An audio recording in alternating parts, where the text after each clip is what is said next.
ब्रह्मा रूप में प्रतिपादित करने वाले, भगवान विष्णु स्वरूप में पालित करने वाले एवं रुद्र के रूप में इस समस्त सृष्टि को स्वयं में ही समाहित करने वाले भगवान सदाशिव के चरणों का बारंबार नमन करते हुए एवं भगवान की कथा को श्रवणार्थ पधारे हुए आप सभी श्रद्धालु श्रोता, भक्ति स्वरूपा मातृशक्ति को सादर नमन। भगवान की कथा के परम रसिया श्री हनुमान जी महाराज को दंडवत और भगवान शिव के परम आह्लाद, भगवान शिव के परम इष्ट भगवान श्री सीताराम जी की युगल छवि का ध्यान करते हुए आइए नारायण। बड़े भाग मानुष तन पावा, सुर दुर्लभ सब ग्रंथ निगावा, सादर धाम मोक्ष करि द्वारा, पाई न जिहि परलोक सवारा। भगवान शिव की बड़ी अहेतु की कृपा हुई है। पवित्र सौर मास से देखें तो श्रावण मास के इस पवित्र उपलक्ष्य में भगवान शिव ने अपनी कथा कहने सुनने के लिए हमें आमंत्रित किया है। बिना भगवान शिव की इच्छा से भैया एक पत्ता तक नहीं हिलता इस सृष्टि का। उस परमात्मा शक्ति को आप चाहे शिव कहो, चाहे राम कहो, चाहे कृष्ण कहो, उस परमात्मा में कोई भेद नहीं है। भगवान शिव की अहेतु की कृपा हुई है, तभी हमें ये भगवत कृपा का प्रसाद मिला है कथा के रूप में। बोलो नमः शिवाय, नमः शिवाय, नमः शिवाय। आज व्रत तो नहीं है ना? अभी सोमवार तो आया नहीं, तो जरा जम के कहना है, बोलो नमः शिवाय, नमः शिवाय। हमारे इस कथा के आयोजक हमारी पूज्य माता जी श्रीमती क्षमा शर्मा जी, इनके 3 सुपुत्र श्री मुरारीलाल शर्मा जी, श्री केवल कृष्ण शर्मा जी और गोपाल कृष्ण शर्मा जी। माता जी अपने पिता श्री स्वर्गीय श्री कांकूराम शर्मा जी, उनकी धर्मपत्नी श्रीमती धनी देवी जी के निमित्त उनके परम कल्याण के लिए यह शिव पुराण का आयोजन करवा रही है। और भैया हम आपका सामर्थ्य नहीं है। वस्तुतः देखा जाए, जब भगवान शिव स्वयं चाहते हैं ना पधारना, तभी पधारते हैं भगवान, तभी मन में भाव भी आता है।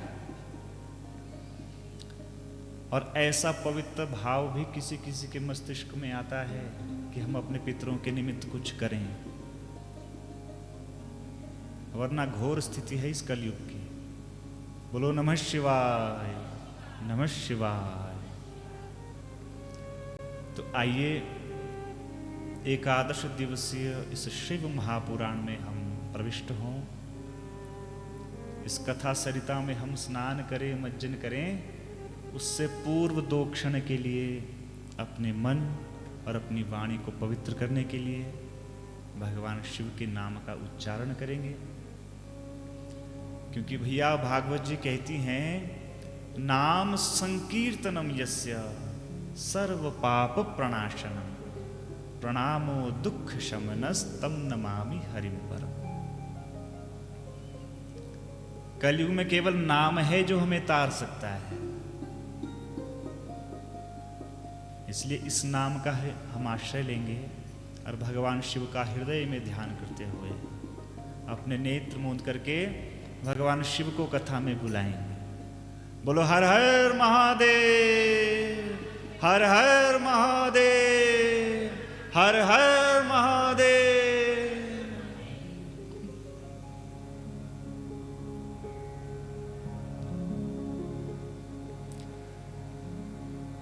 हर हर हर हर जय शिव शंकर। हर हर हर हर जय शिव शंकर। हर हर हर हर जय शिव शंकर। हर हर हर गाइए महाराज प्रेम से। जय शिव शंकर। हर हर हर हर जय शिव शंकर। हर हर हर हर जय शिव शंकर। हर हर हर हर जय शिव शंकर। हर हर हर हर जय शिव शंकर। हर हर हर हर जय शिव शंकर। हर हर हर हर जय शिव शंकर। हर हर हर हर जय शिव शंकर। हर हर हर हर जय शिव शंकर।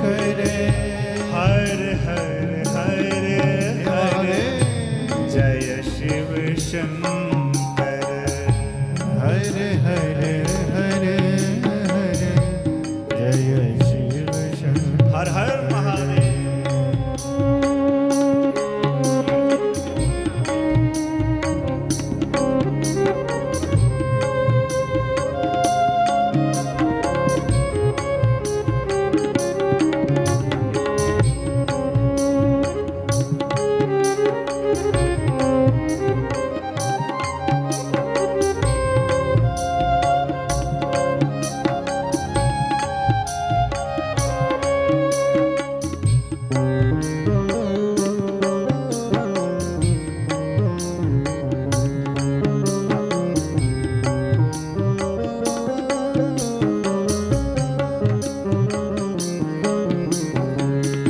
उमा कहूँ मैं अनुभव अपना।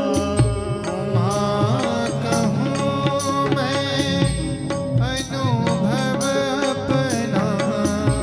उमा कहूँ मैं अनुभव अपना। माँ कहूँ मैं अनुभव अपना। सत हरि भजन जगत सब सपना। सत हरि भजन जगत सब सपना। सत हरि भजन जगत सब सपना। सत हरि भजन जगत सब सपना। सत हरि भजन जगत सब सपना।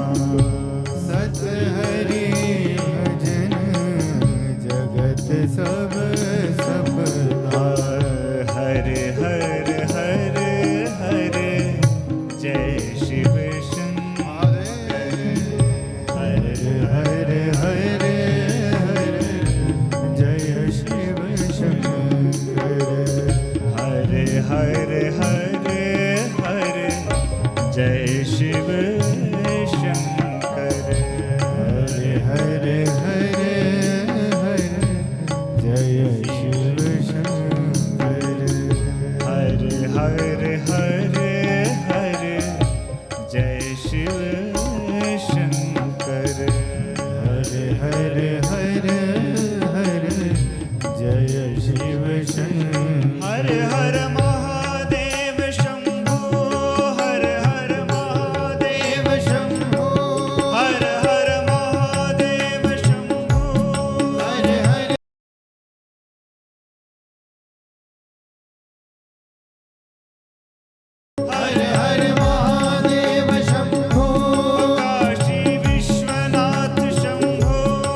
नमः शिवाय, नमः शिवाय, नमः शिवाय।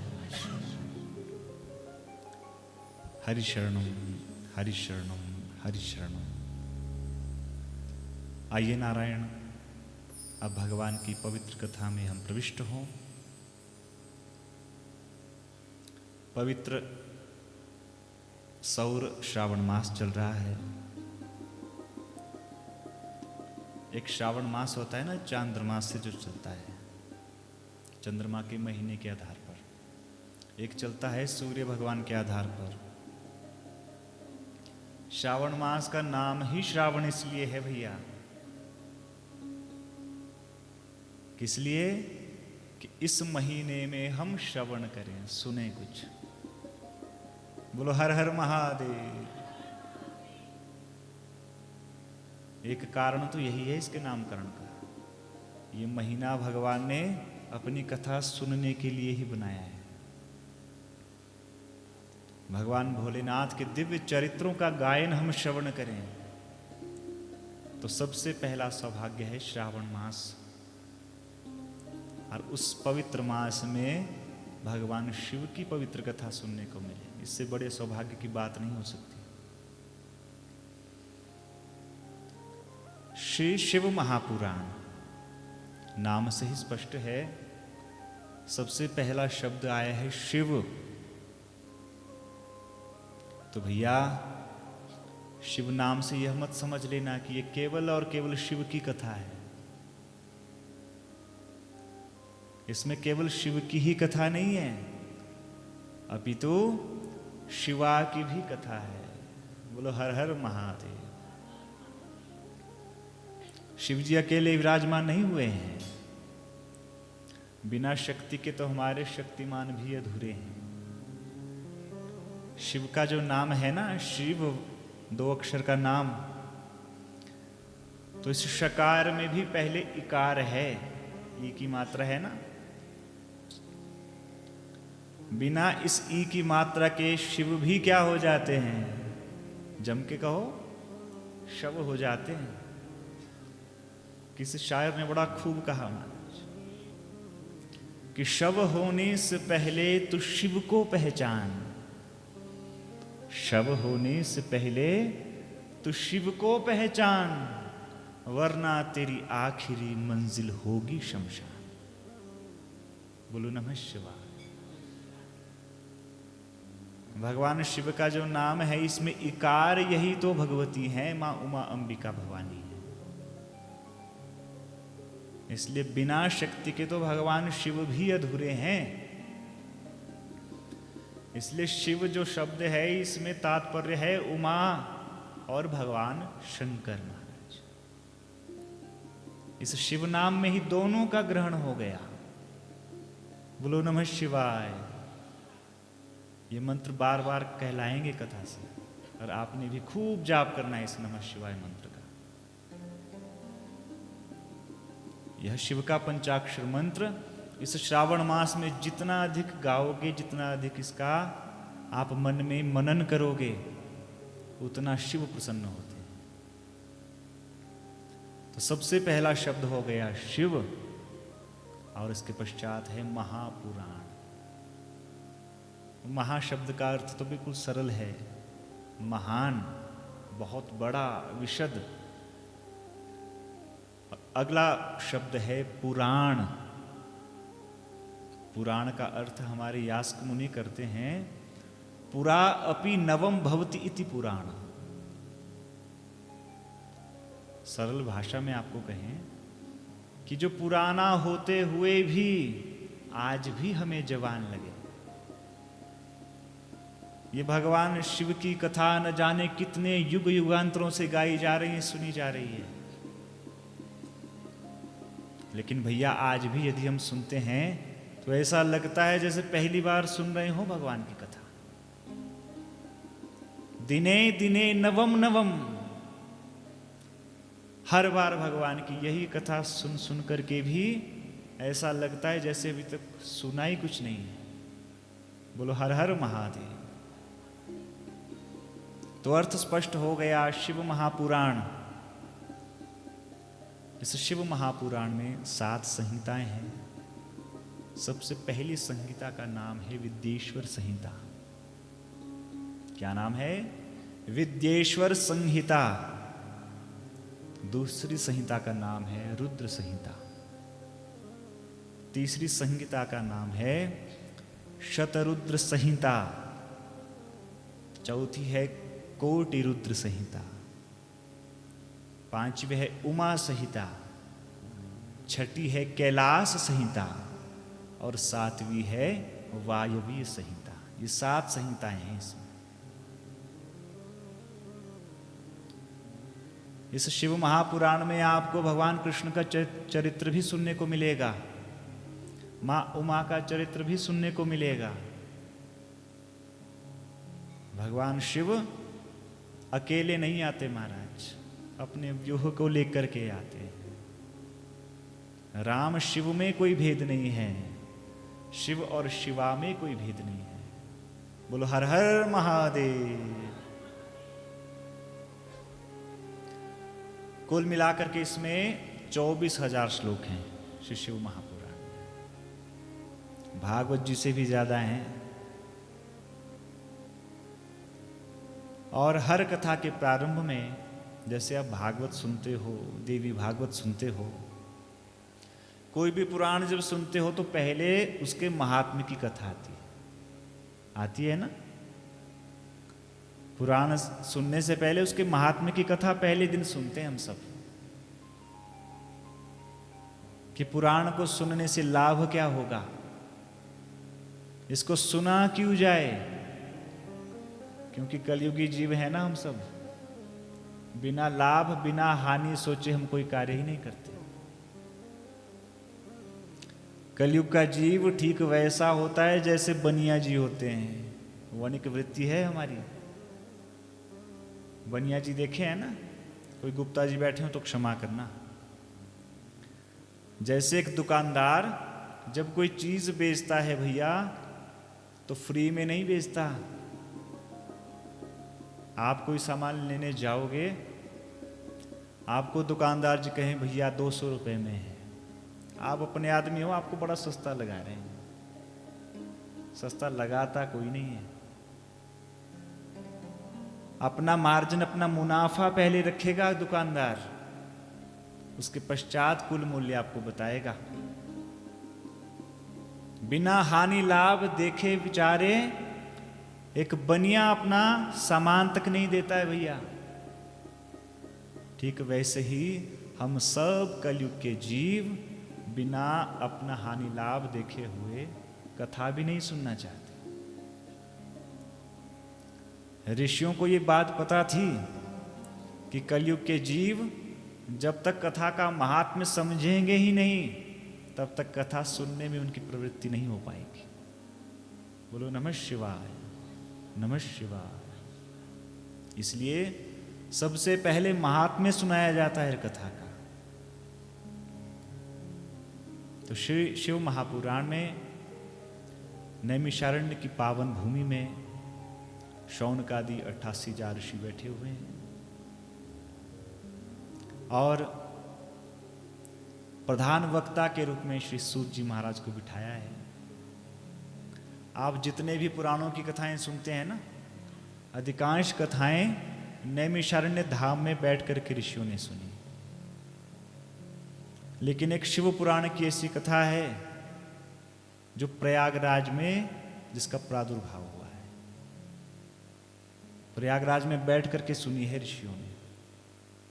कल की कथा जब सुनोगे ना, प्रथम संहिता विद्येश्वर संहिता जब कल सुनोगे तो प्रारंभ ही प्रयागराज से होगा। बोलो नमः शिवाय, नमः शिवाय। यहां पर ऋषियों ने जगत के कल्याण के लिए प्रश्न किया है। ये नहीं कहा महाराज हमारे कल्याण के लिए कुछ करो। क्या प्रश्न किया है?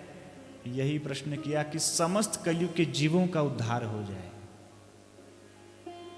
ऐसा कोई साधन बताओ जिससे आने वाले कलयुग के जीवों के चित्त की शुद्धि हो जाए। उनका हृदय बिल्कुल शुद्ध हो जाए, निष्पाप हो जाए। हे गुरुदेव, ऐसा कोई साधन है जिससे मन शुद्ध हो जाए? बोलो हर हर महादेव, हर हर महादेव। आद्यंत मंगलमजात समान भाव, मार्यं तमीशमजरा मर्मात्मदेवम्।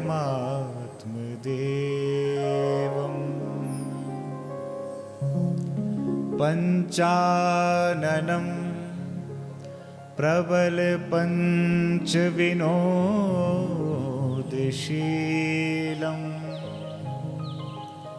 संभावये मनसि शंकर मम्बिकेशम।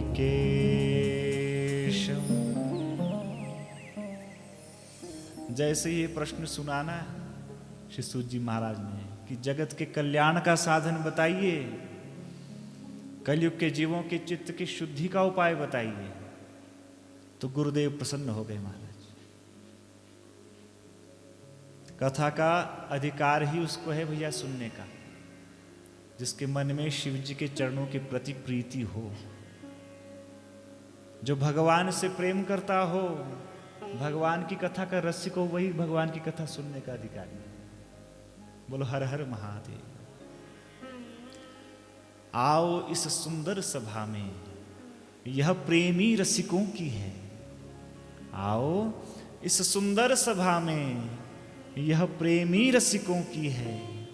जो भी ज्ञान पिपासु हों, भक्ति पथ पथिकों की है। शिव प्रीति से भरा चित्त जिनका शुद्ध हो, आत्म दर्शन से प्रफुल्लित शांत चित्त व बुद्ध हो। बोलो नमः शिवाय। और एक शायर ने तो और भी सुंदर कहा महाराज कि यह रसिकों की प्रेम सभा है, यहां संभल कर आना जी। जो भी आए मेरे शिव का हो जाए दीवाना जी। ऐसा बरसे रंग यहां पर, जन्म जन्म तक मन भीगे। होरी बिना चुनरिया भीगे, सावन बिना भवन भीगे। टिकट विकट कुछ नहीं यहां पर, इस दिल का दो नजराना जी। यह रसिकों की प्रेम सभा है, यहां संभल कर आना जी। यहां न झगड़ा जात पात का और न झगड़ा मजहब का। यहां न झगड़ा जात पात का और न झगड़ा मजहब का। एक सभी की प्यास यहां पर, एक ही प्याला है सबका। यहां शिव से मिलना हो तो झगड़े सभी मिटाना जी। यह भक्तों की प्रेम सभा है, यहां संभल कर आना जी। और अंतिम पंक्तियां महाराज सबसे सुंदर लगती है हमें कि चार धाम का पुण्य मिले इस दर पर शीश झुकाने में। चार धाम का पुण्य मिले इस दर पर शीश झुकाने में। वो मजा कहाँ है जीने में, जो मजा यहां मर जाने में। अरे हाथ खोल के मौत यहां पर, चाहे खुद मर जाना जी। यह भक्तों की प्रेम सभा है, यहां संभल कर आना जी। बोलो हर हर महादेव, हर हर महादेव। जैसे श्री सूत जी ने सुना भैया जगत के मंगल के लिए प्रश्न कर रहे हैं, तो प्रसन्न हो गए। कहने लगे हे शौनकादि ऋषियों, आपके हृदय में भगवान शिव के प्रति निर्मल भक्ति है। आपका मन बहुत शुद्ध है। भैया संत होते ही ऐसे हैं। संत हृदय नवनीत समाना। संत का हृदय मक्खन की तरह होता है, कोमल। हे ऋषियों, आपने जगत के मंगल के लिए प्रश्न किया है, इसलिए आपका चित्त बड़ा शुद्ध है। आपके समस्त प्रश्नों का एक ही उत्तर हमारे पास है। बोली महाराज क्या? कलयुग के जीवों का चित्त केवल एक साधन से शुद्ध हो सकता है, केवल एक साधन महाराज। तो कौन सा साधन? श्री सूत जी कहते हैं वह साधन है शिव पुराण की 11 दिवसीय कथा। बोलो नमः शिवाय। बस भैया दत्त चित्त होकर के 11 दिन शिव पुराण की कथा सुन लो। और ये भी नहीं कहा कि 6 घंटे बैठो, 3 घंटे बैठो। 1 घड़ी आधी घड़ी, आधी से पुनियाद, तुलसी संगत साधु की हरे कोटि अपराध। 1 घड़ी भी बैठ जाओगे तो भी कल्याण हो जाएगा। बोलो हर हर महादेव, हर हर महादेव, हर हर महादेव।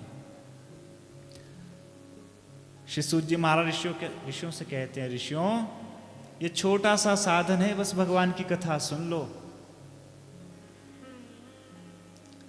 शौनकादि ऋषियों ने कहा, गुरुदेव क्या केवल भगवान की कथा सुनने मात्र से ऐसा हो सकता है कि कोई पापी भी तर जाए?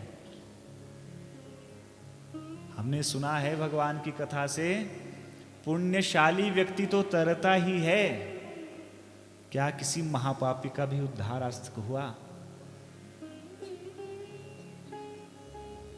भैया भगवान को भगवान इसीलिए हम कहते हैं क्योंकि भगवान परम दयालु हैं। भगवान पुण्यशाली व्यक्ति के भी उतने ही हैं जितने पापी के हैं।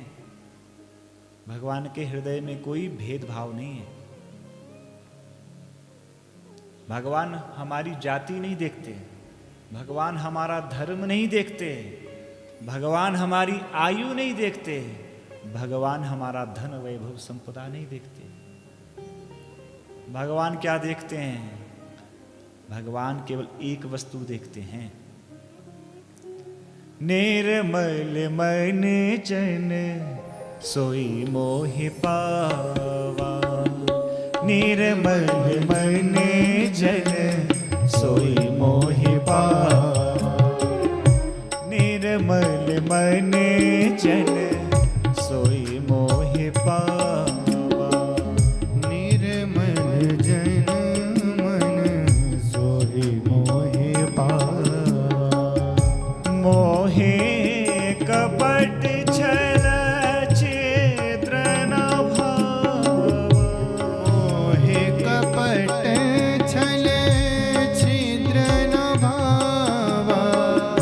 मोहे कपट छल छिद्र न भावा। मोहे कपट छल छिद्र न भावा। मोहे कपट छल छिद्र न भावा। मोहे कपट छल छिद्र न भावा। मोहे कपट छल छिद्र न भावा। मोहे कपट छल छिद्र न भावा। बोलो हर हर महादेव।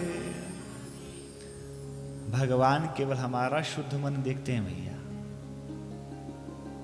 हमारा मन पवित्र है ना, हमारे हृदय में भगवान के लिए प्रीति है तो भगवान उसी से ही प्रसन्न हो जाते हैं। आपने देखा होगा महाराज, हमारे गांव के बड़े बुजुर्ग, एक समय ऐसा था हमारे भारतवर्ष में कि हमारे भारतवर्ष में कोई घर में ताले तक नहीं लगाता था। घर खुला छोड़ करके जाते थे सब, ताला चाबी की आवश्यकता ही नहीं पड़ती थी। लोगों के अंदर इतना सत्य था, इस सत्य में ही भगवान शिव का वास है, इसलिए हम कहते हैं सत्यम शिवम सुंदरम। उन लोगों का मन इतना शुद्ध था, सत्य का आचरण इतना था कि भैया लोगों के श्राप भी फलीभूत हो जाते थे। आज के समय में महाराज प्रतिदिन न जाने कितने लोगों को श्राप देते हम लोग, लेकिन फलीभूत क्यों नहीं होता? क्योंकि भैया हमारा मन ही शुद्ध नहीं है। ये मन जब शुद्ध हो जाएगा तभी शिव चरणों में लगेगा। बोलो नमः शिवाय, नमः शिवाय, नमः शिवाय। श्री सूत जी कहते हैं, ऋषियों, शिव तोषकरं दिव्यं शृणु वत्स रसायनम।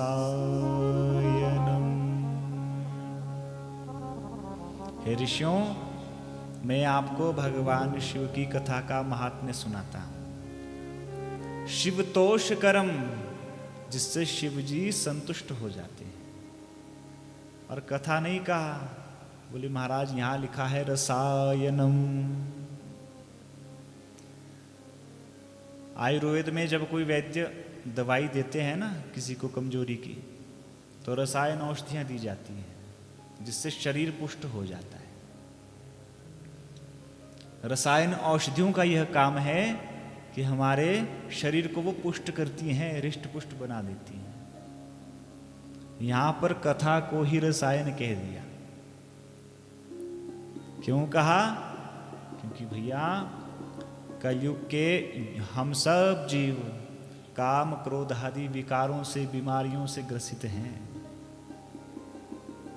तो इन बीमारियों की एक ही औषधि है, वह है कथा रूपी रसायन औषधि। बोलो हर हर महादेव। सब ऋषियों ने कहा, गुरुदेव तो क्या भगवान की कथा से कोई पापी भी तरा है? तब यहां पर देवराज नामक एक ब्राह्मण की कथा सुनाई है। देवराज नामक एक ब्राह्मण स्वभाव से ही महाराज क्रूर, स्नान संध्या वंदन से बड़ा दूर, गायत्री का जप नहीं करता था, वेद विमुख हो गया था। उसके जीवन में धर्म नाम की कोई चीज ही नहीं थी। बोलो नमः शिवाय, नमः शिवाय, नमः शिवाय। हमारे जीवन में भगवान का नाम ना हो तो हमारा जन्म लीला ही निरर्थक है। मनुष्य शरीर पाकर के भी भगवान का नाम नहीं लिया तो क्या किया इस जीवन में? ये देवराज ब्राह्मण अपने जीवन में सब कुछ किया महाराज, सारे पाप किए, लेकिन भगवान का नाम ही नहीं लिया। बस भागवत जी में एक बड़ा सुंदर आख्यान आया है, आप लोगों ने भी श्रवण किया है। उस आख्यान में यमदूत यमराज से पूछते हैं, बोले महाराज हम किन किन प्राणियों को यमदूत यमपुरी लेकर के आए? यमलोक के अधिकारी कौन कौन से लोग हैं? तब वहां पर स्वयं धर्म यमराज जी कह रहे हैं। यमदूतों ने पूछा, महाराज किसको पकड़ करके लाएं? ऐसा कौन कौन सा व्यक्ति है जिसकी आत्मा को हम खींच करके यमपुरी ले आए, उनको यम की यातनाएं दें? तब कहा, जिह्वान वक्ति भगवत गुण नाम ध्येयम् चेतश्च न स्मरते तच्चरणारविंदम। यमराज जी कहते, यमदूतों उन शरीरों की आत्मा यहां लाना। बोले महाराज किन किन शरीरों की? बोले जिन्होंने कभी भी अपनी इस जिह्वा से भगवान का नाम ही नहीं लिया, उन्हीं को पकड़ करके लाना। जिह्वा न वक्ति भगवत गुण नाम ध्येयम। बोले महाराज और? तब यहां पर कहा, चेतश्च न स्मरति यत्, जिसके हृदय में मन में भगवान का ध्यान कभी किसने नहीं किया, जिसके हृदय में भगवान अवस्थित ही ना हो पाए, जिन्होंने कभी अपनी जिह्वा से भगवान का नाम नहीं लिया, उनका ध्यान नहीं किया, उन सब को तुम यमपुरी ले आओ मेरे पास।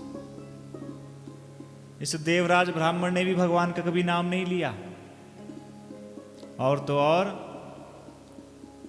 वैश्या का कुसंग करना शुरू कर दिया।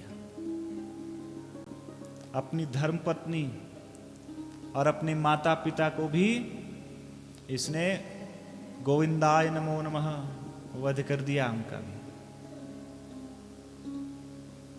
मातृवध, पितृवध, अपनी पत्नी का वध, और शराब भी पीता था।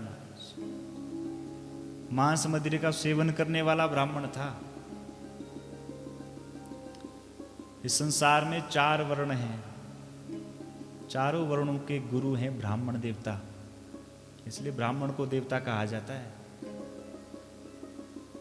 ब्राह्मण ही जब अपने पद से नीचे गिर जाए, अपना व्यवहार चांडाल के समान बना दे, तो वो ब्राह्मण केवल नाम मात्र का ब्राह्मण नहीं जाता है। इस देवराज ने कभी भगवान का नाम ही नहीं लिया। इसलिए भैया, अपनी जिह्वा से भगवान का हम नाम लें तभी कल्याण होगा। देवराज ब्राह्मण ने उस वैश्या के लिए अपने पिता, माता और अपनी पत्नी की भी हत्या कर दी महाराज। अब जिसने अपने जीवन में पाप ही पाप किए हों तो उसकी गति कैसी होगी? अच्छी थोड़ी ही होगी। लेकिन अपने जीवन में बस एक पुण्य इससे हो गया, गलती से भगवान की कथा सुन ली महाराज, 2-4 अक्षर पड़ गए कान में, तो कथा ने ही कल्याण कर दिया इसका। ये भगवान की कथा, इसमें इतना सामर्थ्य है कि पापी से भी पापी कोई व्यक्ति हो, उसको भी भगवत धाम तक पहुंचा दे। ये भगवान की कथा का सामर्थ्य है। बोलो हर हर महादेव।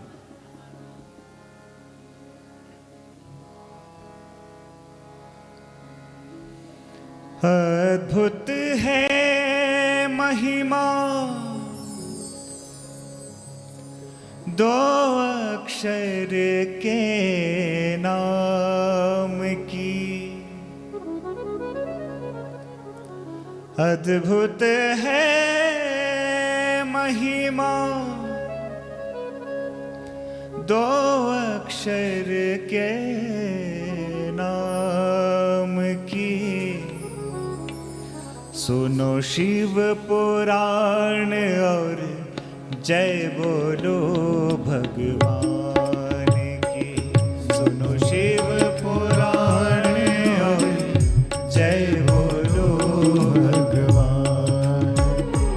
सुनो शिव पुराण और जय बोलो भगवान की। सुनो शिव पुराण और जय बोलो भगवान की। अद्भुत है महिमा 2 अक्षर के नाम की। अद्भुत है महिमा 2 अक्षर के नाम की। अद्भुत है महिमा 2 अक्षर के नाम की। अद्भुत है महिमा 2 अक्षर के नाम की। सुनो शिव पुराण और जय बोलो भगवान की। सुनो शिव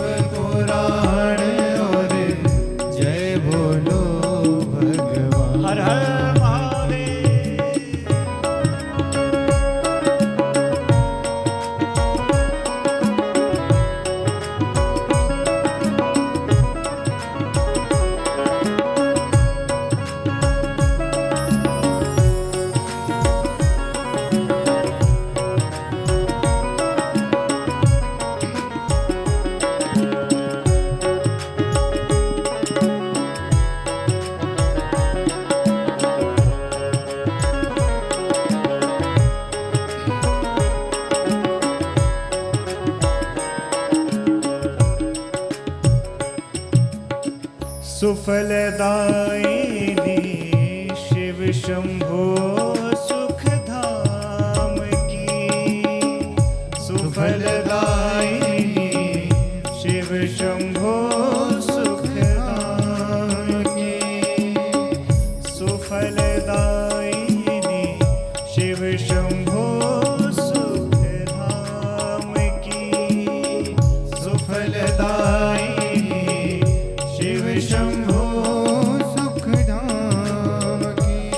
हो सुफलदायिनी शिव शंभो सुखधाम की।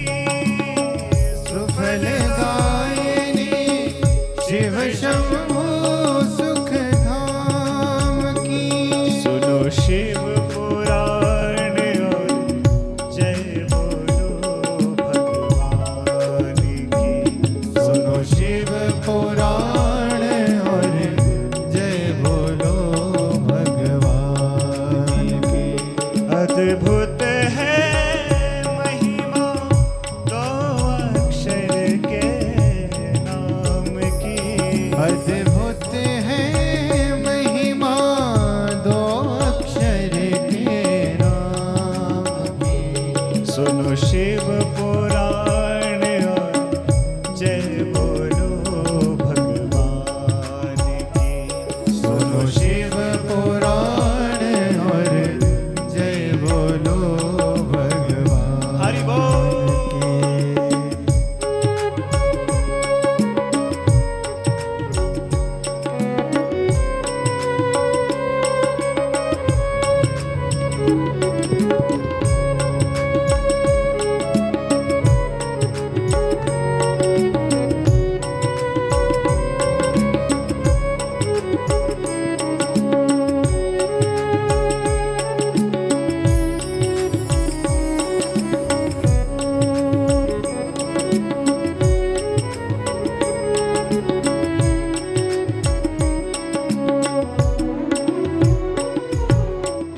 प्रेम से भज लो गौरीपति शिवनाथ जी।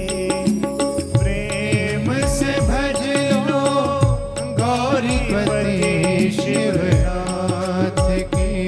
तुम प्रेम से भज लो गौरीपति शिवनाथ जी। तुम प्रेम से भज लो गौरीपति शिवनाथ की। श्री केसरी नंदन माँ अंजना के लाल की। श्री केसरी नंदन मांजना के लाल की। सुनो शिव पुराण और जय बोलो भगवान की। सुनो शिव पुराण और जय बोलो भगवान की। अद्भुत है महिमा दो अक्षर के नाम की। अद्भुत है महिमा दो अक्षर के नाम की। सुनो शिव पुराण और जय बोलो भगवान की। सुनो शिव पुराण और जय बोलो भगवान हरि बोल। की।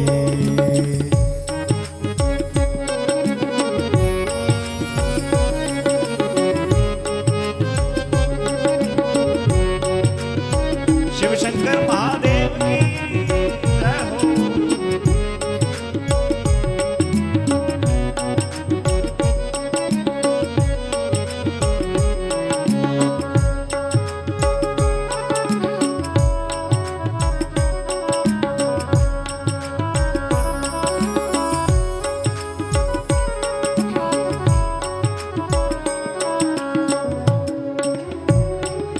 तुम प्रेम से भज लो। तुम प्रेम से भज लो सीतापति श्री राम जी। तुम प्रेम से भज लो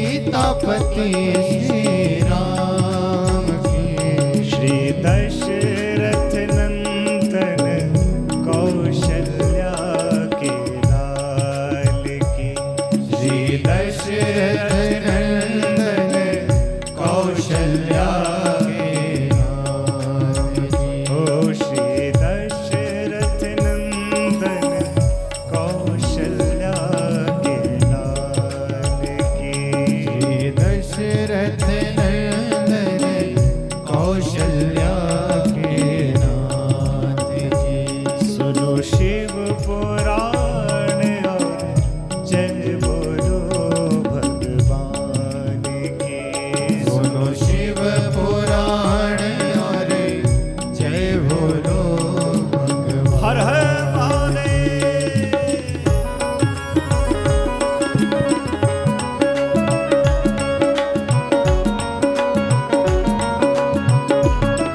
साम सदाशिव भगवान की जय हो।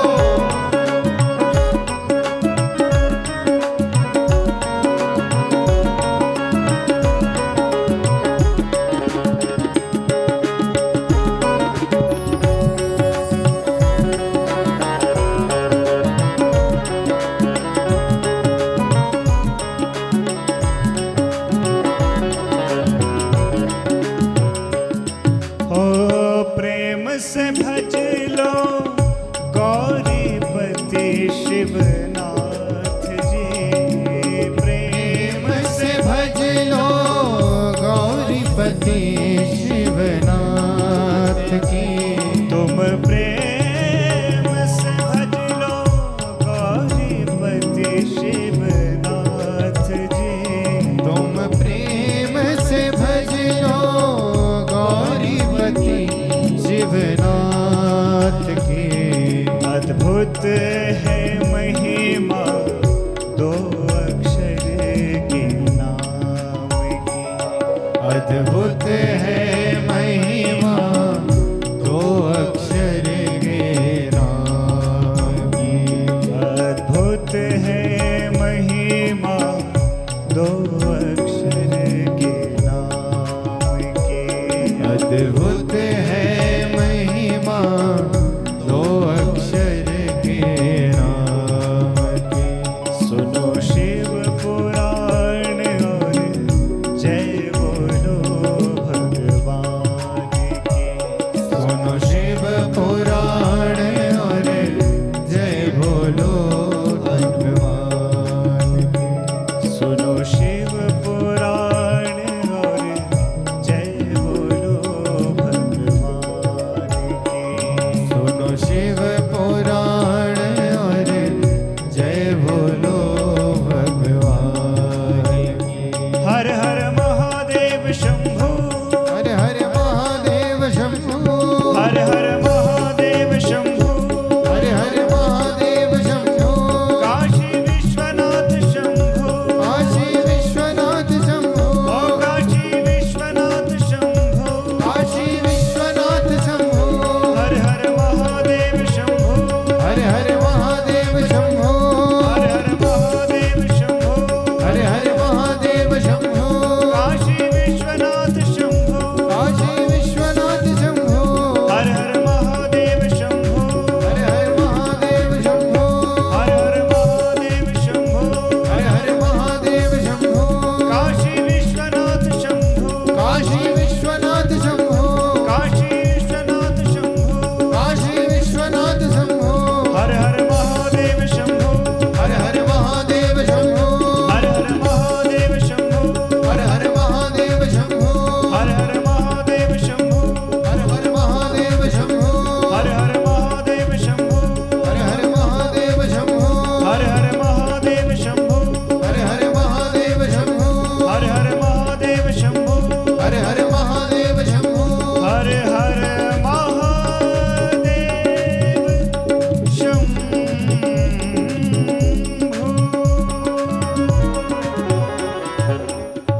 हर हर महादेव। हर हर महादेव। तो भगवान शिव की कथा, भगवान का नाम भी दो अक्षर का है महाराज, और कथा में भी दो ही अक्षर हैं, क और था। भगवान का ये दो अक्षर का नाम समस्त जीवों की आधी व्याधि को हर लेता है, मन के संताप को हर लेता है भैया। और लिखा है सुफलदायिनी, हमें सुफल देती है, अच्छा फल देती है। जीवन से काम क्रोध आदि विकार भी दूर हो जाते हैं। हमारे पूर्व जन्म के न जाने कितने पाप की गठरी हमने उठाई हुई है। पूर्व के न जाने कितने पाप हैं, उन समस्त पापों का क्षय भगवान की कथा सुनने मात्र से हो सकता है। कई बार लोग कहते हैं ना महाराज, बोले कथा में बहुत नींद आती है बैठ करके। कईयों को तो महाराज कथा में पहुंचे उसी समय नींद शुरू हो जाती है। बोलो हर हर महादेव। हमने एक बार अपने गुरुजी से पूछा, गुरुजी ये कथा में नींद क्यों आती है इतनी, क्या कारण है? तो हमारे गुरुजी ने कहा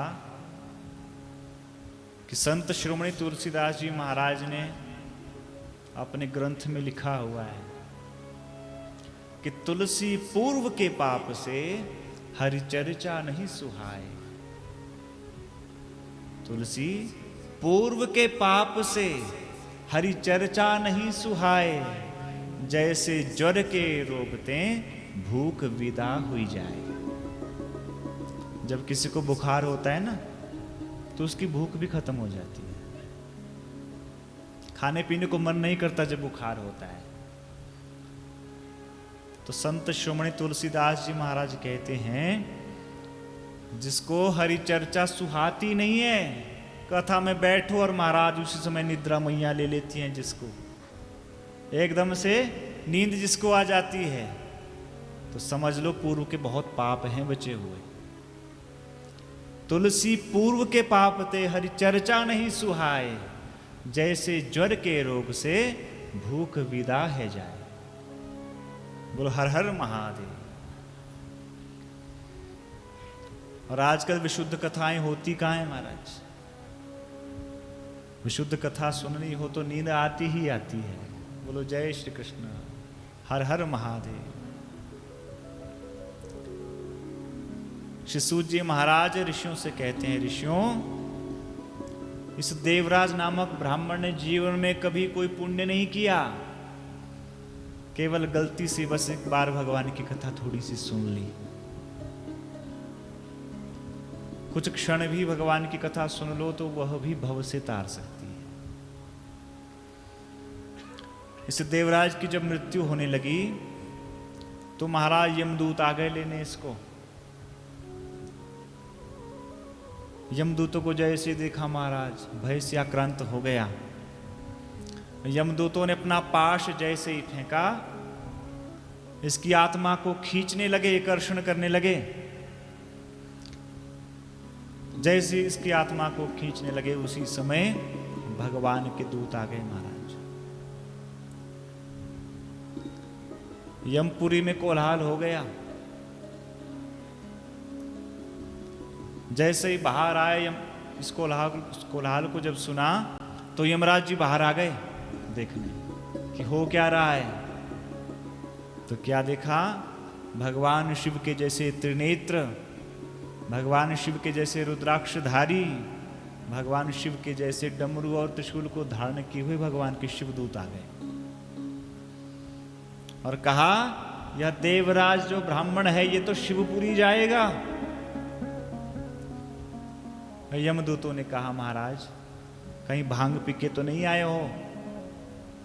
इसने अपने जीवन में एक भी पुण्य नहीं किया। एक पुण्य बता दो इसके पूरे जीवन का जो इसने किया हो। शिवदूतों ने कहा, भैया इसने जो पुण्य किया है उस पुण्य के सामने आप जितने मर्जी पाप गिना दो सब के सब धूमिल हो जाएंगे। बोले महाराज ऐसा क्या कर दिया? जैसे शिवदूत कहने लगे उसी समय यमदूतों के सामने यमराज जी आकर के यमराज जी प्रणाम करने लगे शिवदूतों को। यमराज जी कहते, शिवदूतों आइए मैं आपका पूजन करूं, सत्कार करूं। चरण धुलाए महाराज, सुंदर गंध अक्षत किया। यमदूतों ने कहा, बोले महाराज इस आत्मा को तो हम पकड़ के लाए हैं, ये तो प्रेत बनना है, पक्की गारंटी है। जैसे ये कहा यमराज जी ने ऐसे कर दिया, चुप रहो, बोलना मत कुछ। शिवदूतों को विदा कर दिया, महाराज देवराज को ले गए। अब तो यमदूत ने पूछा, कहने लगे अरे हम तो आपको आज तक प्रभु मानते थे, हम जानते थे यमराज से बड़ा कोई है ही नहीं। तो हे यमदेव ये बताइए, ये दूत कहां से आए? आपसे बड़ी भी कोई शक्ति है क्या इस जगत की?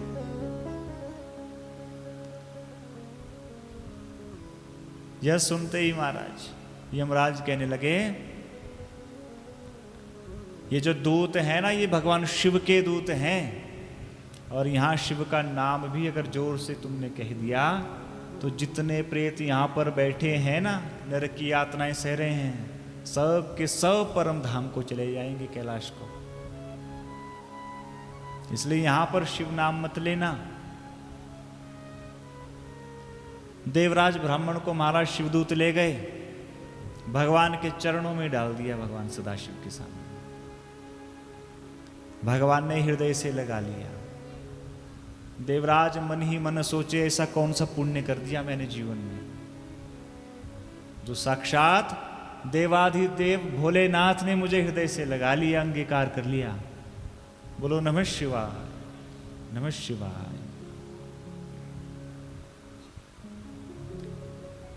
देवराज नामक इस ब्राह्मण ने केवल कथा सुनी महाराज, और शिवलोक को प्राप्त कर लिया। ऋषियों ने कहा, महाराज इससे आनंद नहीं आया, कोई और कथा भी सुनाओ ऐसी। जैसे इस देवराज नामक ब्राह्मण की मुक्ति हुई, वैसे किसी और की भी हुई। तो यहां पर एक और दंपति बिंदुग और चंचुला, इनकी कथा सुनाई।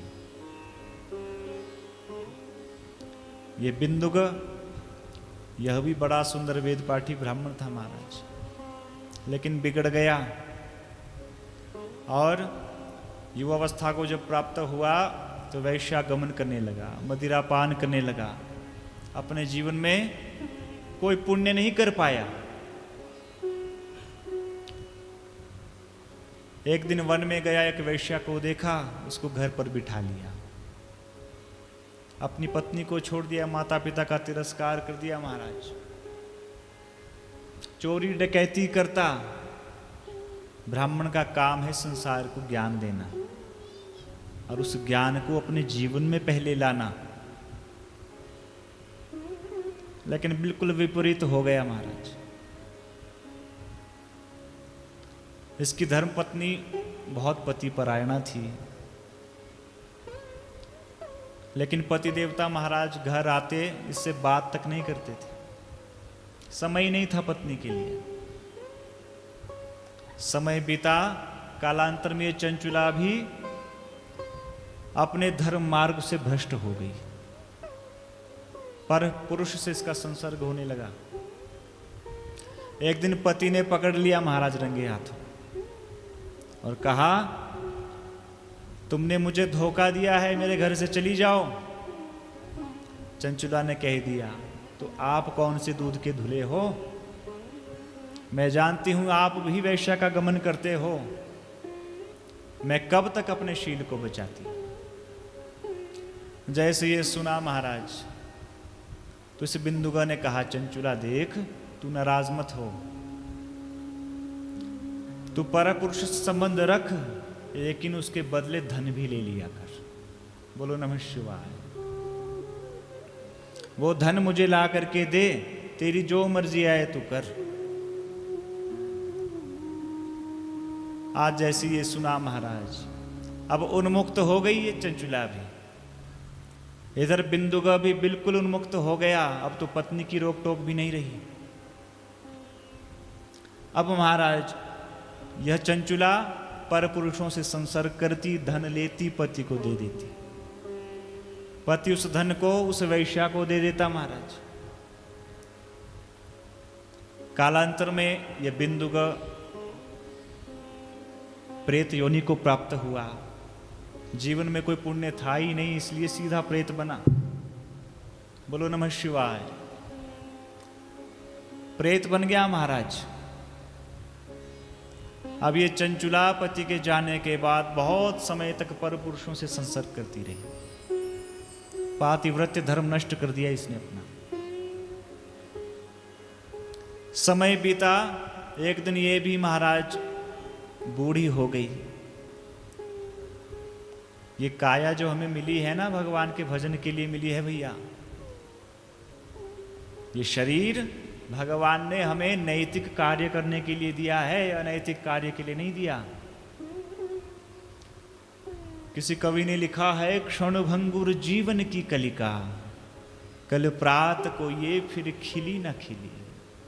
मलयाचल की शुचि शीतल मंद, सुगंध समीर बही न बही। कलिकाल कुठार लिए फिरता, तन नम्र है चोट झिली न झिली। ले ले हरि नाम अरी रसना, कल प्रात को ये फिर हिली न हिली। कोई गारंटी थोड़ी है भैया, रात को सोओगे तो सुबह का ब्रेकफास्ट कर भी पाओगे। किसी ने गारंटी नहीं दी है आज तक। सुबह भोजन पालोगे तो लंच कर पाओगे, इसकी कोई गारंटी नहीं है। एक श्वास अंदर गई, दूसरी बाहर आएगी भी कि नहीं, ये भी पता नहीं है। इसलिए हमारा जीवन सदाचरण से युक्त हो। हम जीवन में अच्छे कार्य करें, धर्म के मार्ग पे चलें, यह कथा सिखाती है। इस चंचुला ने भी पातिव्रत्य धर्म को छोड़ दिया, पर पुरुष से संसर्ग हो गया इसका। पति ने भी वैश्या का संसर्ग किया, इसलिए पति तो पहले प्रेत बन गया। अब बच गई ये चंचुला। इस चंचुला ने भी बहुत समय तक पर पुरुषों का संसर्ग किया महाराज। जब बूढ़ी हो गई तो एक दिन अपने सगे संबंधियों के साथ तीर्थ यात्रा को गई। आज के समय में आप उत्तर प्रदेश जाओ या किसी और तीर्थ में जाओ महाराज, जैसे वृंदावन लोग जाते हैं, कोई काशी जी जाते हैं। हम तीर्थों में जाते तो हैं, मन में सोचते हैं कि पाप धो करके वहां से आएंगे, लेकिन शरीर मल मल करके धो करके आ जाते हैं, पाप हमारे साथ ही वापिस आ जाते हैं जैसे गए थे। मन में तो सोच रही थी कि तीर्थ में जाऊंगी, सारे पापों से मुक्त हो जाऊंगी। तो झूसी प्रयागराज के पास है, वहां पर गई, तीर्थ में स्नान किया प्रयागराज में, और झूसी के पास कहीं पर शिव पुराण की कथा हो रही थी। उस शिव मंदिर में गई और थोड़े क्षण बैठ गई महाराज, कथा सुनी भगवान की। व्यास जी कथा सुना रहे थे नरकों के वर्णन की। जिस समय यह बैठी तो नरकों का ही प्रसंग चला हुआ था, अभी आप भी सुनेंगे आने वाले दिनों में। नरकों का प्रसंग चल रहा था तो वेद व्यास जी ने कहा कि भक्तों, जो स्त्री अपने पुरुष को त्याग देती है, अपने पति को त्याग देती है और पर पुरुषों से संसर्ग करती है, उसको यमपुरी में यमदूत बहुत यातना देते हैं।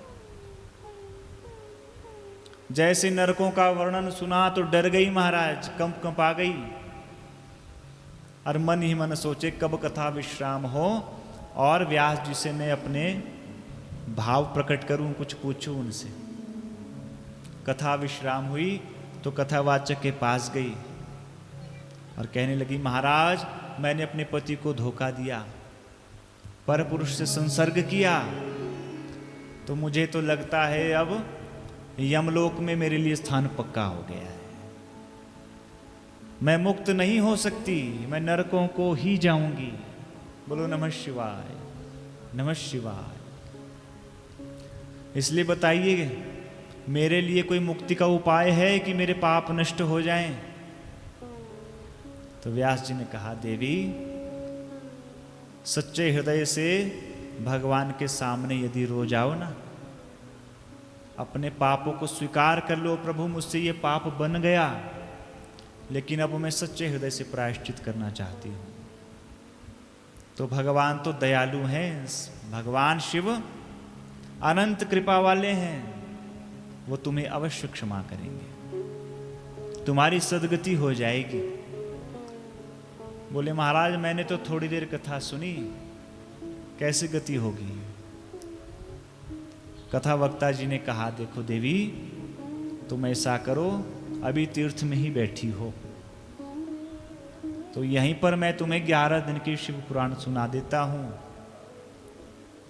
यहां पर बैठ करके दत्तचित्त होकर के सुनो तो तुम्हें शिवलोक की प्राप्ति हो जाएगी, समस्त पाप संताप तुम्हारे नष्ट हो जाएंगे। अब तुम्हारा सुंदर मुहूर्त शोधन करके सुंदर मंडप पर विराजमान किया महाराज। कथावाचक जी कथा सुनाने लगे। इस चंचुला ने कथा सुनी और प्रतिदिन की कथा, एक एक दिन की कथा सुनती गई। भगवान के शिव में इसका मन रमने लगा। जैसे एकादश दिवस की कथा संपूर्ण हुई तो हृदय से सारे काम संताप दूर हो गए, हृदय से सारी इच्छाएं क्षीण हो गई। अब तो मन इसका भगवान शिव में ही रम गया। हमारे जीवन का साफल्य ही तब है जब हम शिव के प्रति अपने कदम बढ़ाएं। भगवान कहते हैं ना कि जो तू आवे एक पग, मैं आऊं पग 60। एक कदम भगवान की तरफ चलोगे ना भैया तो भगवान 60 कदम हमारी तरफ आएंगे। इस चंचुला ने भी एक कदम भगवान की ओर बढ़ाया तो भगवान ने स्वीकार कर लिया। कालांतर में इसकी मृत्यु हो गई तो इसको लेने भगवान शिव के ही दूत आए महाराज, अपने साथ ले गए। भगवान शिव की पुरी पहुंची कैलाश पर। वहां माता उमा अंबिका भवानी पहले से ही बाहें पसार कर खड़ी थी। आओ आओ प्रिय सखी, आओ आओ, तुमने बहुत तप किया है। चंचुला मन ही मन सोचे, मैंने कौन सा तप कर दिया, मैंने तो जीवन भर पाप ही पाप किए। लेकिन धन्य है वो कथावाचक जी जिन्होंने मुझे शिव पुराण की कथा सुनाई और उस कथा को सुनने से ऐसी मुझे सफलता मिली कि भगवान के चरणों तक पहुंच गई। सामने भगवान शिव खड़े हैं, मां अंबिका भवानी बाहें पसारे खड़ी हैं। महाराज हृदय से लगा लिया मां ने और कहा, चंचुला आज से तू मेरी सखी हो गई, तुझे मैं सेवा देती हूं, मुझे फूल चुन करके लाना, मैं शिव जी की पूजा प्रतिदिन करती हूं। चंचुला तो प्रसन्न हो गई, भगवती के चरणों में प्रणाम किया। भगवती ने कहा, हे चंचुला आज से तू मेरी अनुचरी हुई, जा सेवा में लग जा।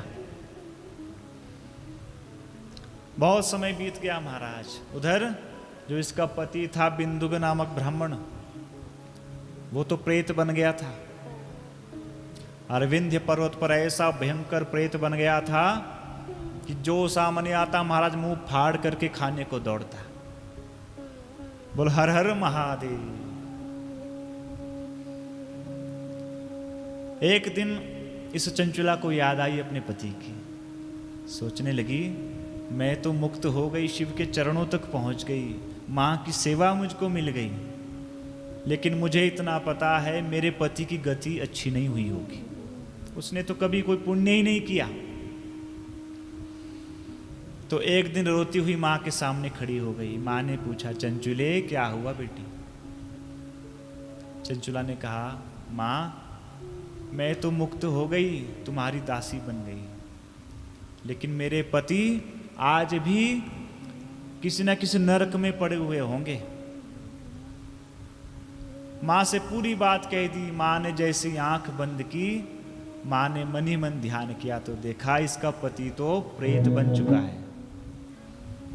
कहा, बेटी तेरा पति तो प्रेत बन गया विंध्य पर्वत पर। बोले, मां मेरे पति का कल्याण करो, उनका उद्धार करो। मां ने कहा, तथास्तु। तुरंत मां ने परम सुंदर कथावाचक श्री तुम्बुरु जी महाराज को बुला लिया। तुम्बुरु जी महाराज भगवान शिव के वैसे ही देवर्षि हैं जैसे देवर्षि नारद जी हैं भगवान विष्णु के। नारद मुनि भी हाथ में वीणा लेते हैं, तुम्बुरु जी भी हाथ में सुंदर वीणा लेते हैं। तुम्बुरु जी ने वीणा लेकर के भगवती को प्रणाम किया। मां आपने मुझे बुलाया? प्रणाम किया महाराज। मां ने आशीर्वाद दिया, तुम्बुरु जाओ, कल्याण हो। हे देवर्षि आप ऐसा कीजिए, एक प्रेत को आप शिव पुराण सुनाइए। बोले वो प्रेत कहाँ पर रहता है माँ? माँ ने कहा जाओ यहाँ से सीधा विंध्याचल चले जाओ। उस विंध्य पर्वत पर वो एक प्रेत है, ये उसकी धर्म पत्नी है चंचुला, इसको साथ ले जाओ। सुंदर विमान पर आरूढ़ हुए महाराज दोनों, और उस पर्वत पर जैसे ही पहुंचे तो देखा पति देवता बिंदुक जी तो प्रेत बने हुए हैं। कभी एक पेड़ पर बैठता है, कभी दूसरे पेड़ पर बैठता है महाराज। वायु रूप होता है ना प्रेतों का। जैसे इस प्रेत ने दर्शन किया तो खाने को दौड़ा महाराज इनको। तुम्बुरु जी महाराज ने अपना पाश लिया, इसको बांध दिया एक पेड़ से, और इस पिशाच को, इस प्रेत को बैठाया। अब इसको कथा सुनानी शुरू की। पहले दिन की कथा हुई, दूसरे दिन की कथा हुई, तीसरे दिन की, ऐसे ऐसे करके जैसे ही 11वें दिन की कथा का विश्राम होने लगा, उस कथा को सुनने मात्र से महाराज वो पिशाच शरीर से छूटने लगा। धीरे धीरे भगवान शिव के रुद्रगणों के समान हो गया। वो प्रेत देह छूट गई, भगवान शिव के जैसा हो गया। मस्तक पर त्रिपुंड, हाथ में त्रिशूल, एक हाथ में डमरू धारण किए हुए भगवान शिव के जैसा ही स्वरूप हो गया। तुम्बुरु जी महाराज ने विमान को आवाहित किया और इस पिशाच को, जिसको अब शिवत्व की प्राप्ति हो गई है, उसको अपने विमान पर बिठाया, चंचुला को विमान पर बिठाया और चल पड़े शिवलोक की ओर। महाराज कैलाश पर पहुंचे, भगवान शिव के चरणों में डाल दिया। भगवान शिव ने जैसे दर्शन किया, माँ ने दर्शन किया, तो इसको आज हृदय से लगा लिया। तुम्बुरु जी को खूब आशीर्वाद दिया। इस बिंदु को हृदय से लगा दिया भगवान शिव ने, और इसको भी अपना दास बना लिया, अपना अनुचर बना लिया। अब ये बिंदुक और चंचुला, ये दोनों पति पत्नी एक हो गया भगवान शिव का भक्त, शिव का दास। दूसरी हो गई माँ पार्वती की सेविका।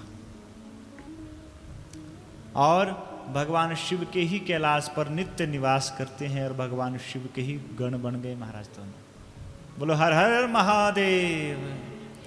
ऐसे भोले हैं हमारे भोलेनाथ। भगवान शिव के जैसा कोई दूसरा आज तक हुआ नहीं महाराज देवता। बोले महाराज ऐसा क्यों कहते हो? जब कृष्ण कथा सुनाते हो तो कहते हो कृष्ण बड़े हैं, राम कथा सुनाते हो तो कहते हो राम जी बड़े हैं, अब शिव कथा सुना रहे हो तो कहते शिव जी बड़े हैं। बड़ा है कौन आखिर? इन तीनों में से बड़ा कौन है? तो हमारे ग्रंथों ने गाया, भैया शिव और राम में कोई भेद नहीं है, राम और कृष्ण में कोई भेद नहीं है, जैसे शिव और शिवा में कोई भेद नहीं है। इसलिए चाहे राम कथा हो, शिव कथा हो, कृष्ण कथा हो, भगवान तो एक ही हैं, एक ही हैं। ब्रह्मा विष्णु सदाशिव जानत अविवेका, प्रणवाक्षर के मध्य यह तीनों एका। शिव जी इतने दयालु हैं, शिव जी ने इसके सारे पाप भूल गए भगवान शिव, इसको समस्त पापों से मुक्त कर दिया और इस बिंदुक को अपने हृदय से लगा लिया, अपना दास बना लिया। बोलो हर हर महादेव।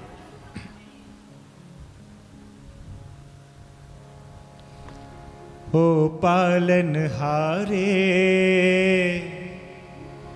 जग के रखवाले, तेरे जैसा दूजा कोई नहीं, तेरे जैसा दूजा कोई नहीं। ओ पालनहारे जग के रखवाले, ओ पालनहारे जग के रखवाले, ओ पालनहारे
दूजा कोई नहीं, तेरे जैसा दूजा कोई नहीं। हर हर महादेव।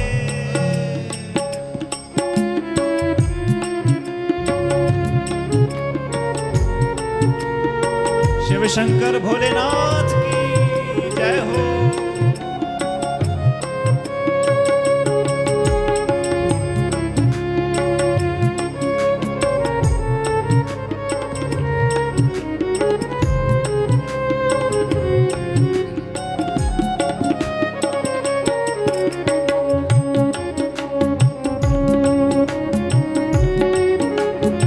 जय जय।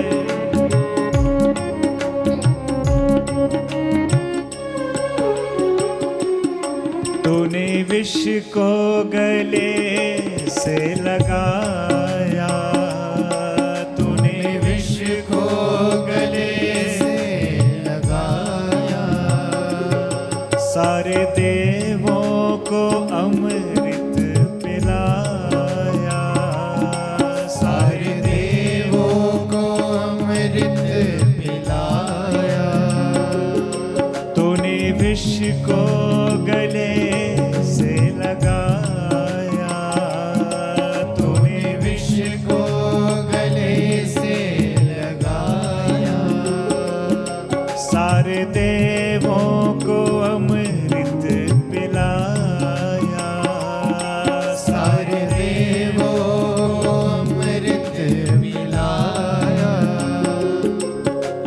देवों के देवा करते हम सेवा, देवों के देवा करते हम सेवा, देवों के देवा करते हम सेवा, देवों के देवा करते हम सेवा।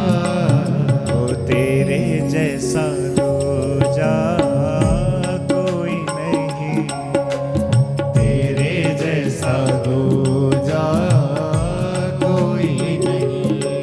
हो भोले भाले जग के रखवाले, भोले भाले जग के रखवाले, ओ भोले भाले जग के रखवाले, ओ भोले भाले जग के रखवाले।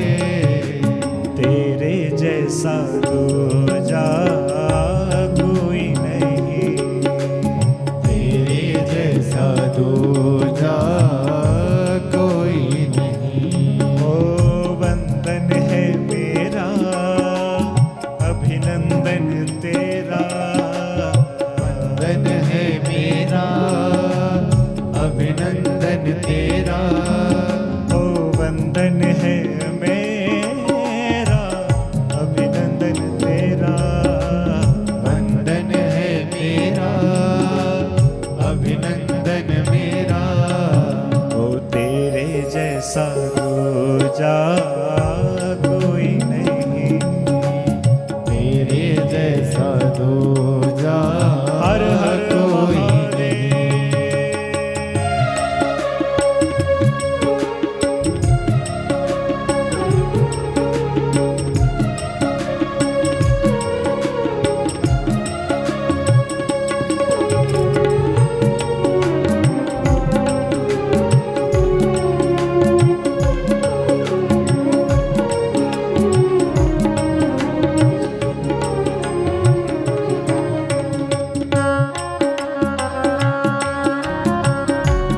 शिव शंकर भोलेनाथ की जय हो।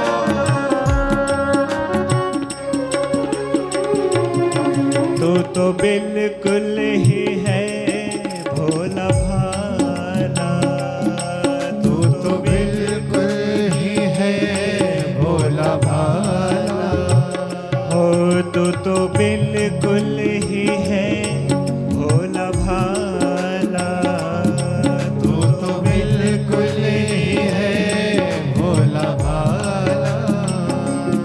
भस्मासुर ने मुझसे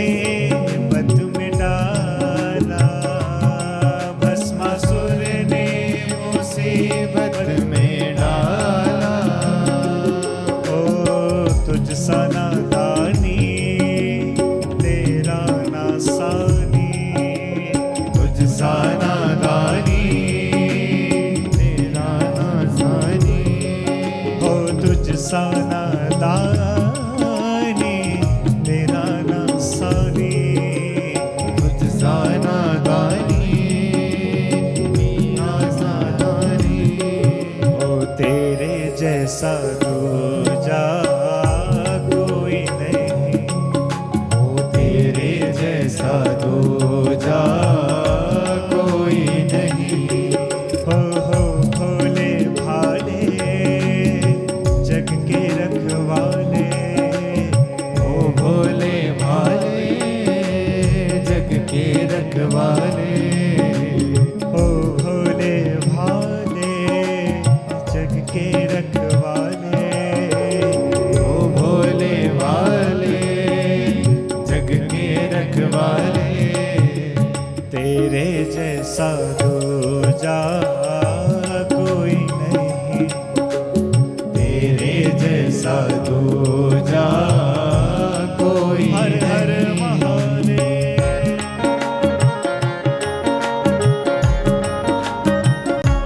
हर हर महादेव।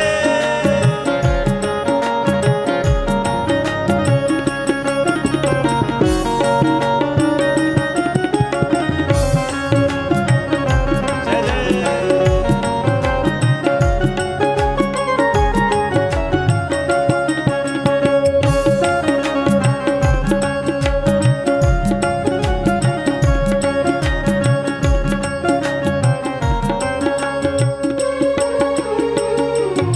प्रभु जो भी शरण तेरे आता, प्रभु जो भी शरण तेरे आता, हो प्रभु जो भी शरण तेरे आता, प्रभु जो भी शरण तेरे आता, उसको दुखड़ों से पल में बचाता, उसको दुखड़ों से पल में बचाता, हो उसको दुखड़ों से पल में बचाता, उसको दुखड़ों से पल में बचाता, हो दुखड़े तो हरता झोली है भरता,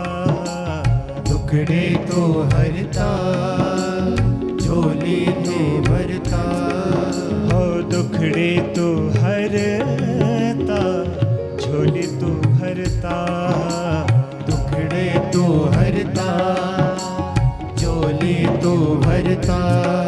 हो तेरे जैसा दूजा कोई नहीं, ओ तेरे जैसा दूजा कोई नहीं। हो तेरे जैसा दूजा कोई नहीं, ओ तेरे जैसा दूजा कोई नहीं।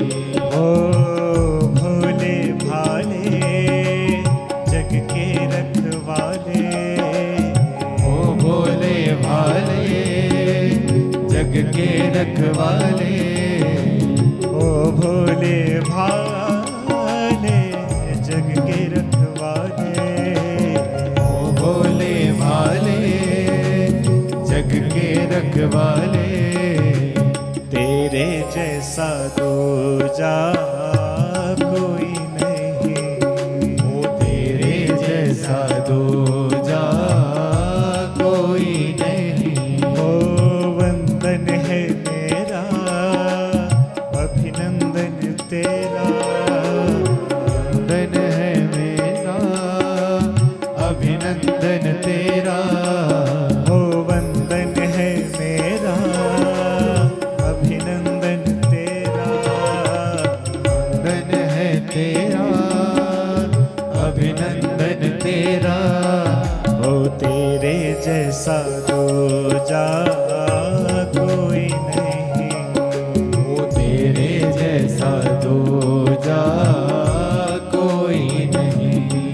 ओ तेरे जैसा दूजा कोई नहीं, तेरे जैसा दूजा कोई नहीं। ओ दूजा कोई नहीं, दूजा कोई नहीं।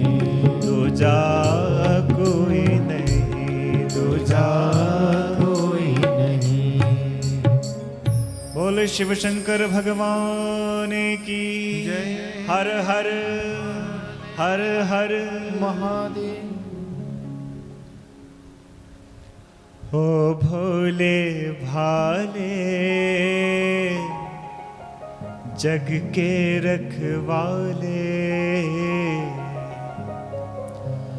ओ भोले भाले जग के रखवाले,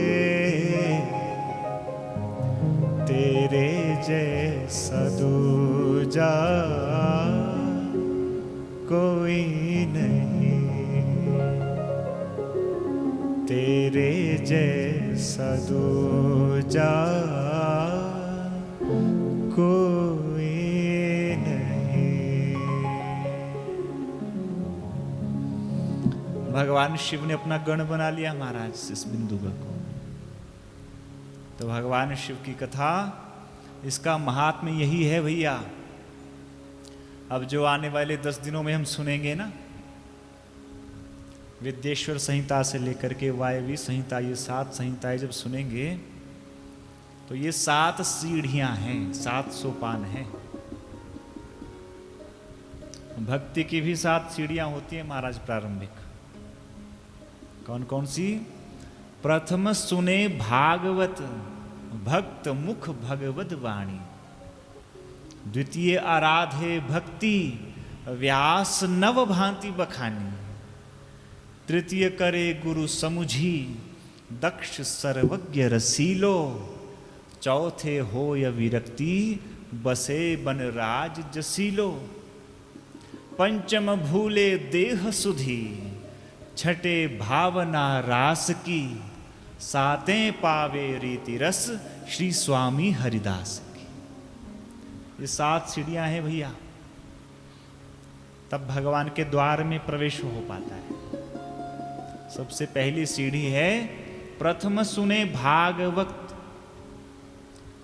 भगवान की कथा सुने, चाहे वो शिव कथा हो, चाहे राम कथा हो, चाहे कृष्ण कथा हो। तो पहली सीढ़ी है भगवान की कथा सुनना कानों से। और दूसरी बात कही, पहली सीढ़ी है भगवान की कथा सुनना, दूसरी सीढ़ी है भगवान की भक्ति को आराधना। द्वितीय आराधे भक्ति व्यास नव भांति बखानी। 9 प्रकार की भक्तियां कही हैं। श्रवणम कीर्तनम विष्णु स्मरणम पाद सेवनम अर्चनम वंदनम दास्यम सख्यम आत्मनिवेदनम इति पुंसार्पिता विष्णु भक्तिश्चे नवलक्षणा। 9 सीढ़ियां हैं भक्ति की, 9 प्रकार की भक्ति है। तो सबसे पहली भक्ति है सुनना, श्रवण भक्ति। सबसे पहले सुनना किसी को आ जाए भैया। आज के समय में सुनता कौन है किसी की?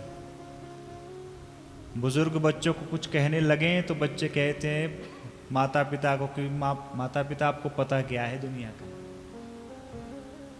जमाना बदल गया है, अब आपके वाला जमाना नहीं रहा।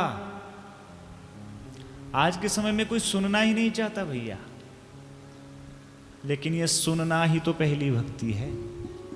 श्रवणम कीर्तनम विष्णु हो, पहली भक्ति कह दी है श्रवण भक्ति। हमें सबसे पहले कथा में अच्छे से बैठना आ जाए, ये पहली भक्ति है। और अच्छे से कथा सुन लें हम भगवान की। तो भक्ति के भगवान के द्वार तक जाने के 7 सीढ़ियां, 7 सोपान हैं। सबसे पहला है भगवान की कथा सुने। दूसरा है 9 प्रकार की जो भक्ति है उसको जीवन में उतारे, आचरण में लाए।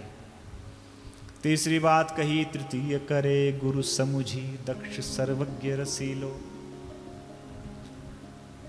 तीसरी सीढ़ी है भैया गुरु को धारण किया जाए। हम किसी के चरणाश्रित हो जाएं, किसी को गुरु जी बना लें। गुरु बिन भव निधि तरई न कोई, जऊं विरंच शंकर सम होई। इस संसार में भगवान भी आए तो उन्होंने भी गुरु को धारण किया, गुरु बनाए।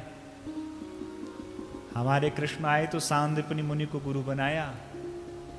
राम जी आए तो वशिष्ठ जी को गुरु बनाया, विश्वामित्र को गुरु बनाया। तो भक्ति की तीसरी सीढ़ी है गुरु को धारण करना, गुरु जी की शरण में जाना। लेकिन भैया गुरु जी कैसे हों?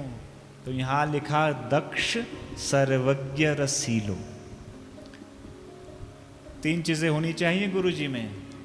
पहली चीज है वो दक्ष हों, ग्रंथों को पढ़े हुए हों, वेद पुराण जिनको आते हों। दूसरी चीज कही सर्वज्ञ, जो भगवान की लीला को खूब अच्छे से जानते हों। और तीसरी चीज कही रसीलो, भगवान की कथा में जिनको स्वयं भी रस आता हो वैसे गुरु जी को धारण करना चाहिए। बोले भैया ये 3 सीढ़ियां हो जाए तो चौथी सीढ़ी कौन सी है? तब कहा कि ये 3 सीढ़ियां हो गई, भगवान की कथा सुनना, 9 प्रकार की भक्ति को जीवन में उतारना और किसी गुरु की शरण में चले जाना। इन 3 सीढ़ियों के बाद जो चौथी सीढ़ी आती है वह है चौथे हो य विरक्ति बसे बनराज जसीलो। तब जीवन में वैराग्य आ जाता है, विरक्ति आ जाती है। हम संसार में रहेंगे तो सही, इस संसार में रहेंगे, रिश्ते नातों के बीच में ही रहेंगे, लेकिन ये ध्यान रहेगा कि एक दिन उस परमात्मा तक जाना है। मन से वैराग्य आ जाएगा। तो भैया जब ये 4 सीढ़ियां हो जाएंगी तो 5वीं सीढ़ी कौन सी होगी? बोले भैया जब ये 4 सीढ़ियां हो जाएंगी तो भगवान हृदय में आ जाएंगे। जब भक्ति मैया का साम्राज्य हृदय में हो जाता है तो भगवान भी स्वतः आ जाते हैं, तुरंत आ जाते हैं। और ऐसे आते हैं कि वापस जाते ही नहीं। बोलो हर हर महादेव। 4 सीढ़ियों के बाद 5वीं सीढ़ी है पंचम हो या पंचम भूले देह सुधी। जब भगवान हृदय में आ जाएंगे तो इस देह की सुध बुध ही खो जाओगे। याद ही नहीं रहेगा कि मेरा नाम, मैं हूं कौन। केवल एक वस्तु याद रहेगी, शिवोहम सच्चिदानंदोहम। मैं उस शिव का ही स्वरूप हूं, यह भाव हो जाएगा। पंचम भूले देह सुधी। और 6ठी सीढ़ी है छठे भावना रास की। जब इस देह की सुध बुध भूल जाओगे तो गोपियों की तरह रास में ही प्रविष्ट हो जाओगे। भगवान शिव भी गए हैं ना गोपीश्वर बन के। उस स्थिति में पहुंच जाओगे महाराज जब शिवोहम कृष्णोहम रामोहम की भावना प्रबल हो जाए। 6ठे भावना रास की, 7वें पावे रीति रस श्री स्वामी हरिदास की। और 7म बात कही, 7म सीढ़ी कही कि ये सब जब उपलब्धियां प्राप्त हो जाएंगी तब भगवान की रीति रस को प्राप्त कर लोगे। भगवान की हर लीला का आपको बोध हो जाएगा। भगवान की लौकिकी लीला, भगवान की व्यवहारिक लीला, भगवान की परोक्ष लीला, प्रत्यक्ष लीला, सब अनुभव में आ जाएंगे। बोलो हर हर महादेव। तो भगवान की कथा का ये प्रभाव है भैया कि भगवान शिव के चरणों तक गति हो जाती है। अंतिम अध्याय में यह बताया कि भगवान शिव की कथा को कैसे सुने, किसके मुख से सुने और कथा को सुनने के नियम क्या हैं। तो जैसे नियम भागवत जी के हम सुनते हैं ना, ठीक वैसे ही नियम इस शिव पुराण को सुनने के भी है। सबसे पहली बात लोग पूछते हैं महाराज खर्चा कितना आएगा कथा में। सबसे पहली बात तो धन की होती है। तो यहां पर लिखा विवाहे यादृशम चित्तम तादृशम परिकल्पयेत्। और भागवत जी कहती हैं या विवाहे यादृशम वित्तम तादृशम परिकल्पयेत्। जितना ब्याह में खर्चा होता है ना उतना भागवत जी में हमें लगाना चाहिए। लेकिन शिव पुराण ने और भी सरल कर दिया भैया। बोले जैसे उत्साह से आप शादी करते हो ना अपने घर में अपने बच्चों की, उसी उत्साह से भगवान शिव की कथा का आयोजन भी करना चाहिए। आपके पास धन की कमी हो, भगवान को उससे सरोकार नहीं है। धन की कमी चल पड़ेगी लेकिन भाव की कमी नहीं चलेगी। जैसे उत्साह से हम ब्याह मनाते हैं ना, खूब डीजे पर डांस करते हैं, नृत्य करते हैं, ठीक वैसे भगवान की कथा में भी खूब नृत्य गान हो। हम हृदय से भगवान का ध्यान करें, अच्छे से कथा सुने, तब हमारा जीवन सार्थक है। बोलो नमः शिवाय, नमः शिवाय, नमः शिवाय। तो आज समय भी काफी हो गया है। एक दो नियम आपको सुना करके फिर विश्राम करेंगे। कल से ठीक 1 बजे से कथा रहेगी। समय ठीक है ना? 1 बजे से 1 से ठीक 4 बजे तक हम कथा श्रवण करेंगे। और इसके पश्चात कथा के कुछ और नियम बताए कि भैया कथावाचक जी कैसे हों। पहले तो धन की बात हो गई ना, कि हमारे पास धन वैभव भी है भगवान की कृपा से, लेकिन कथा वक्ता कैसे बुलाए जाएं। तो एक तरफ भागवत जी कहती हैं विरक्तो वैष्णवो विप्रो वेद शास्त्र विशुद्धिकृत। कथा वक्ता कैसे होने चाहिए कि जो वेद शास्त्र को जानते हों, विरक्त हों, वैष्णव हों, ब्राह्मण हों और प्रवचन देने में निपुण हों। अपना जीवन भी जिनका अच्छा हो, ग्रंथ की बातें जिन्होंने जीवन में भी उतारी हों, ऐसे कथा वक्ता के मुख से कथा सुननी चाहिए। उनके हृदय में लोभ नहीं होना चाहिए। उनका मन भगवान शिव के चरणों में प्रतिदिन लगा होना चाहिए। ऐसे कथा वक्ता के मुख से ही कथा फलीभूत होती है। बोलो हर हर महादेव। इसके पश्चात श्रोता के नियम कि भैया सबसे पहले तो हो सके तो भूमि पर ही शयन करे। जितने दिन कथा हो ना, उतने दिन भूमि पर शयन करे तो सबसे उत्तम है। हो सके तो निराहार रहे, उतना ना बन पड़े तो एक समय भोजन और पूरा दिन उपवास करे। बोले महाराज इतनी भी शक्ति ना हो तो क्या करें? तब लिखा तो फलाहार खा करके रह ले दिन में और एक समय अन्न का ग्रहण कर ले। बोले महाराज इतने से भी ना बन पड़े, जिसको फलाहार से भी तृप्ति नहीं होती उसके लिए क्या करें? तो शिव पुराण ने यहां तक लिख दिया है यहां पर कि आप भले ही भोजन करके आओ कथा सुनने, उसमें भी कोई समस्या नहीं। भोजरम सुकरम मन्ये लिखा है यहां पर। यदि भूखे रह करके भगवान की कथा सुनने में ध्यान ही ना लगे, कथा सुनने बैठे हो शिव की और ध्यान है चपातियों में, हमारा ध्यान गया हुआ है पाकशाला में, रसोई में, तो वो कथा सुनना भी सार्थक नहीं है। उससे अच्छा तो थोड़ा भोजन पालो, प्रसाद पालो, फिर कथा सुनने आ जाओ। लेकिन ये उनके लिए है भैया नियम जिनसे रहा ना जाए। जैसे भीम थे ना हमारे 5 पांडवों में से भीम थे ना, उनके पेट में एक वृक नामक अग्नि थी। उनको तृप्ति नहीं होती थी, बता के करना पड़ता था भैया बस करो, वरना बस खाते जाएं खाते जाएं खाते जाएं। बोलो हर हर महादेव। तो हम उतना खाएं जितने में कथा सुनने में सहजता हो जाए, अधिक ना खाएं। और जो व्रत ले सकते हैं सबसे अच्छी बात है व्रत लेना, क्योंकि पवित्र श्रावण मास चला हुआ है। कल श्रावण मास की थोड़ी सी महिमा आपको सुनाएंगे। श्रावण मास में हर एक दिन जो है कोई ना कोई व्रत पर्व आता है।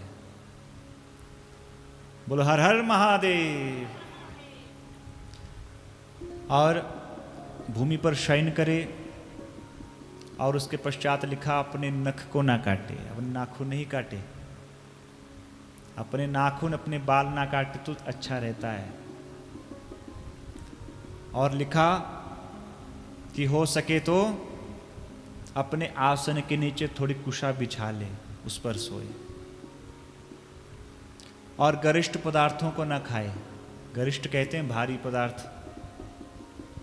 जो पचने में भारी हो ना, ऐसा भोजन नहीं खाना है। सुपाच्य भोजन हम खाएं और अपने भोजन को संयमित करके, अपने मन वाणी को संयमित करके, एकाग्रचित्त होकर के भगवान की कथा सुननी चाहिए। बोलो नमः शिवाय, नमः शिवाय, नमः शिवाय। आइए एक भाव गुनगुना लेते हैं, उसके पश्चात आरती करेंगे।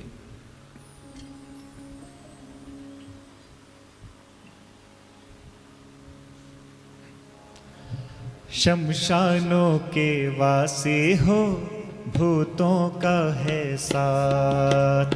शमशानों के वासी हो, भूतों का है साथ। हो शमशानों के वासी हो, भूतों का है साथ। शमशानों के वासी हो, भूतों का है साथ। हो तेरा गंगा किनारे डेरा, तेरा गंगा किनारे डेरा, हो तेरा गंगा किनारे डेरा, तेरा गंगा किनारे डेरा, हो बाबा भूतनाथ। शमशानों के वासी हो, भूतों का है साथ। शमशानों के वासी हो, भूतों का है साथ। हो शमशानों के वासी हो, भूतों का है साथ। शमशानों के वासी हो, भूतों का है साथ। हो तेरा गंगा किनारे डेरा, तेरा गंगा किनारे डेरा, हो तेरा गंगा किनारे डेरा, तेरा गंगा किनारे डेरा, हो बाबा भूतनाथ। शमशानों के वासी हो, भूतों का है साथ। शमशानों के वासी हो, भूतों शिव का शंकर है भगवान साथ। की जय हो।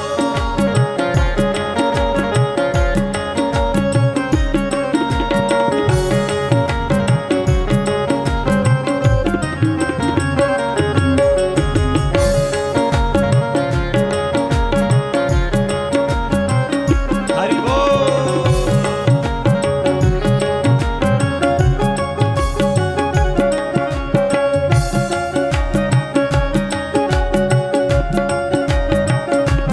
जय जय।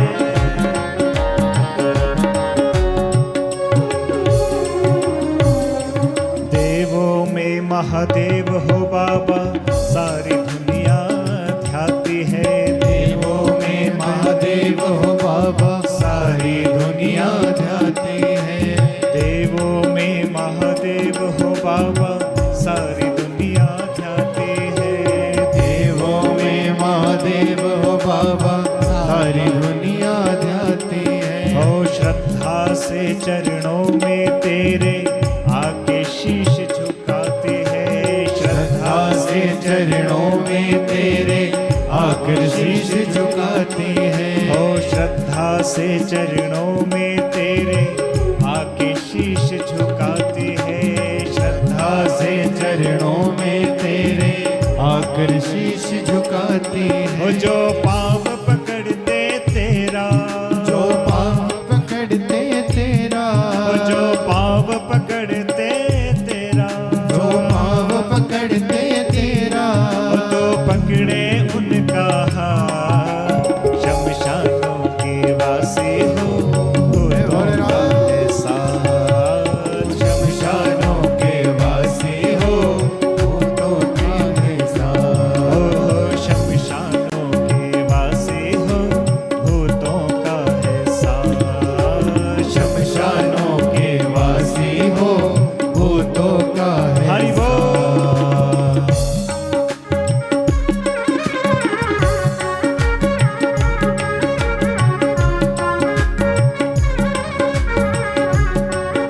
भूत भावन भोलेनाथ की जय हो।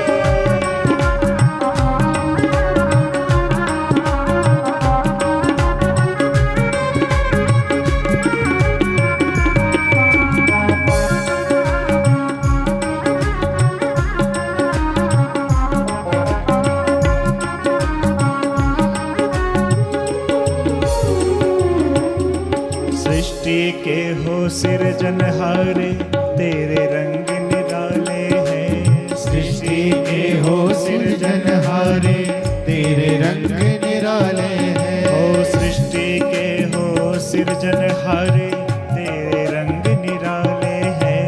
सृष्टि के हो सृजनहारे तेरे रंग निराले हैं। ओ देवों की रक्षा के खातिर पीते विष के प्याले हैं।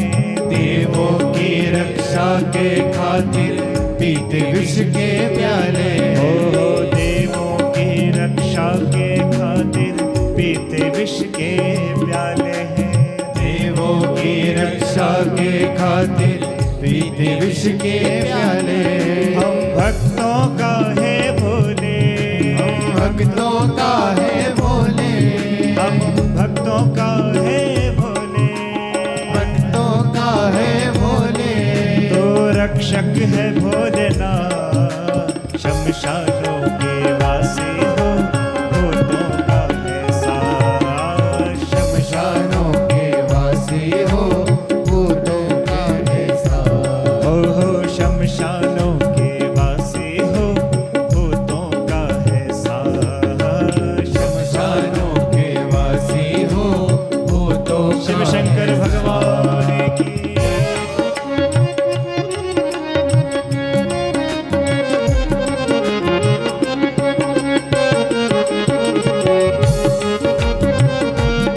हरि बोल।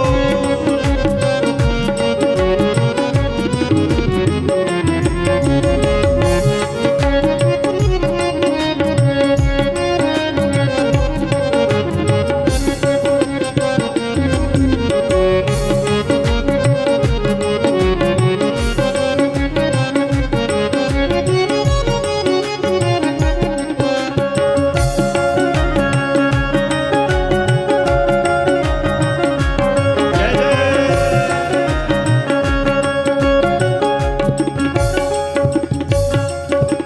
सोमवार को दर्शन तेरा बड़ा ही शुभकारी है। सोमवार को दर्शन तेरा बड़ा ही शुभकारी है। सोमवार को दर्शन तेरा बड़ा ही शुभकारी है। सोमवार को दर्शन तेरा बड़ा ही शुभकारी है। तेरी दया से हम भक्तों की कटती विपदा सारी है। तेरी दया से हम भक्तों की कटती विपदा सारी हो है। तेरी दया से हम भक्तों की कटती विपदा सारी है। तेरी दया से हम भक्तों की कटती विपदा सारी है। इस भक्त का है भोले बाबा, इस भक्त का है भोले बाबा, इस भक्त का है भोले बाबा, इस भक्त का है भोले बाबा। तो देना हरदम साथ, शमशानों के वासी हो भूतों का है साथ। शमशानों के वासी हो भूतों का है साथ। हो शमशानों के वासी हो भूतों का है साथ। शमशानों के वासी हो भूतों का है साथ। हो तेरा गंगा किनारे डेरा, तेरा गंगा किनारे डेरा, तेरा गंगा किनारे डेरा, तेरा गंगा किनारे डेरा।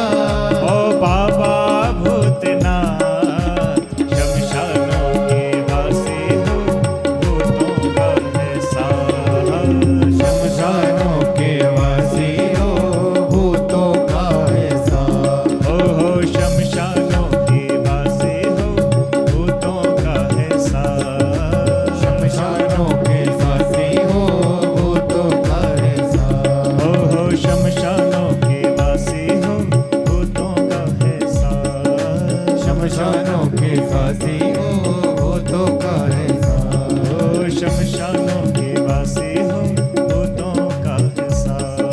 शमशानों के वासी हो भूतों का है साथ। हर हर महादेव शंभो, महादेव शंभो, हर हर महादेव शंभो, हर हर महादेव शंभो, हर हर महादेव